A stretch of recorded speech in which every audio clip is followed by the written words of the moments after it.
क्या आप जानते हैं कि महाभारत के उस महासंग्राम को एक ऐसा योद्धा देख रहा था जिसने युद्ध लड़ा नहीं, लेकिन पूरे युद्ध का साक्षी बना, जिसने अपने सिर का बलिदान दिया परंतु इतिहास में अमर हो गया। कौरव और पांडव जब युद्ध की रणनीति बना रहे थे तब एक योद्धा आया जो कहता था, मैं इस युद्ध को पल भर में समाप्त कर सकता हूँ। और जब श्री कृष्ण ने उसकी परीक्षा ली तो स्वयं भगवान को भी चरण हटाने पड़े।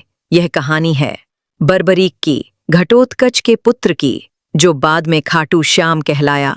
अगर आप जानना चाहते हैं कि क्यों भगवान श्री कृष्ण ने उसे युद्ध से पहले ही सिर काट देने को कहा और क्यों उसे खाटू श्याम का नाम मिला, तो बने रहिए हमारे साथ। विजय जब सिर चढ़कर बोलती है तो इंसान अपने पराक्रम को ही परम सत्य मान बैठता है, परंतु जब कर्म और धर्म के बीच की रेखा धुंधली होने लगे तब स्वयं ईश्वर को उतरना पड़ता है, मनुष्य के भ्रम को तोड़ने और धर्म का मार्ग स्पष्ट करने के लिए। महाभारत युद्ध की गूंज कुरुक्षेत्र में फैल चुकी थी। दोनों पक्षों के शिविरों में रणनीति की बैठकों का दौर चल रहा था। कौन योद्धा कितने दिनों में इस युद्ध को समाप्त कर सकता है? पितामह भीष्म बोले, मुझे मात्र 1 माह दो, मैं पांडवों सहित उनकी सेना को मिटा दूंगा। द्रोणाचार्य बोले, 15 दिन पर्याप्त हैं। अश्वत्थामा ने कहा, 10 दिन में युद्ध समाप्त। कर्ण ने गर्व से भरे स्वर में घोषणा की, मुझे तो केवल 6 दिन चाहिए।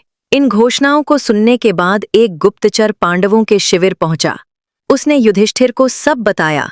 युधिष्ठिर गंभीर हुए और बोले, यदि वे इतने शक्तिशाली हैं तो हम कहाँ खड़े हैं?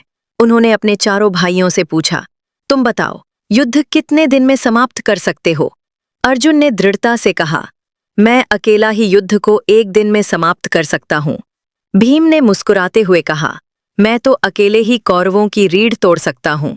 नकुल और सहदेव भी आत्मविश्वास से भरे थे, पर तभी एक नया योद्धा प्रवेश करता है।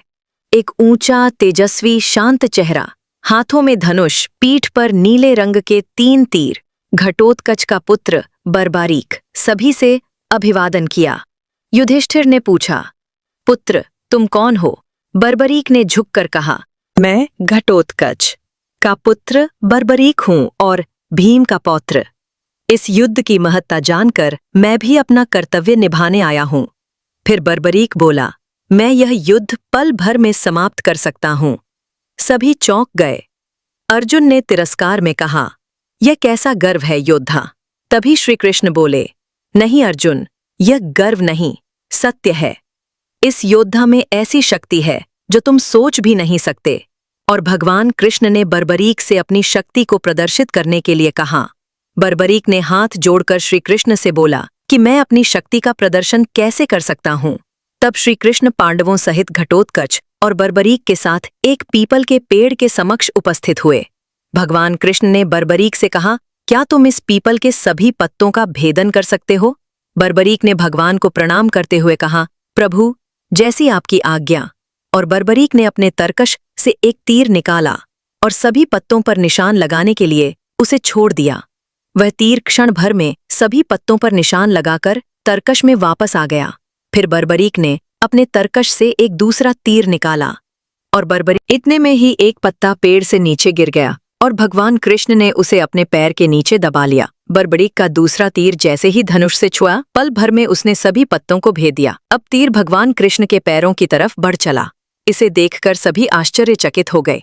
तब बर्बरीक ने भगवान से अपने पैर को हटाने के लिए कहा और भगवान के पैर के हटते ही सभी ने देखा कि एक चिन्हित पत्ता वहां पर था। तब बर्बरीक ने कहा कि मेरे तीर कभी भी अपने लक्ष्य से नहीं भटकते।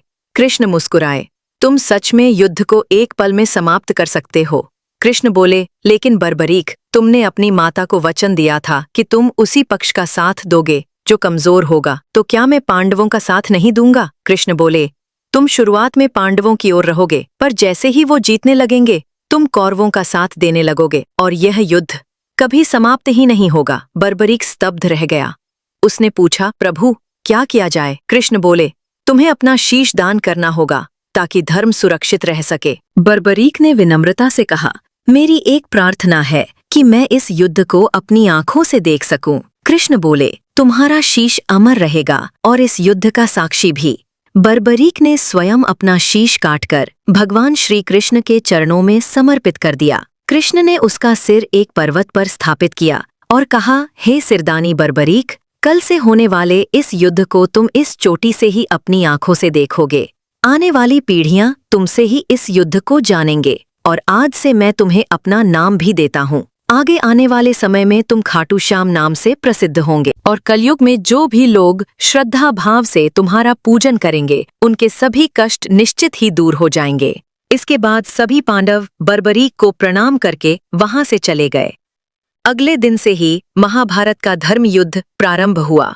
18 दिनों के महासंग्राम के बाद पांडव विजयी हुए। एक दिन युधिष्ठिर ने भाइयों से पूछा, किसके कारण हमें विजय मिली? अर्जुन ने कहा, मेरे गांडीव के कारण। भीम ने कहा, मेरे गदा प्रहार से। कृष्ण मुस्कुराए और बोले, और किस? इसका उत्तर तो केवल वही दे सकता है जिसने पूरा युद्ध देखा हो, साक्षी बना हो हर क्षण का। सिरदानी बर्बरीक। सभी पांडव कृष्ण के साथ उस पर्वत पर पहुंचे जहां बर्बरीक का सिर विराजमान था। कृष्ण ने पूछा, बर्बरीक, बताओ किसका योगदान सबसे अधिक था?